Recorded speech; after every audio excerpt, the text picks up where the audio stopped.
মমতার উপরে আস্থা রেখে বসে আছি, ব্যাপারটা এমন নয়।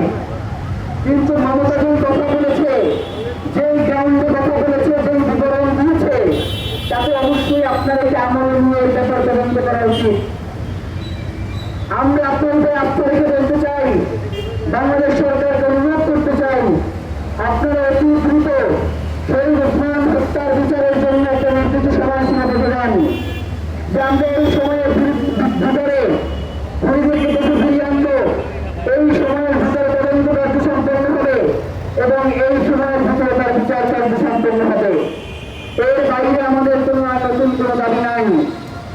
আজকে আমরা ইনকিলাব মঞ্চের পক্ষ থেকে যে বিক্ষোভ সমাবেশ দেখেছিলাম, সেখান থেকে শুধুমাত্র আগামী 7 দিন পরে এই একটা বার্তাই আপনাদের মাধ্যমে সরকারকে পৌঁছে দিতে চাই।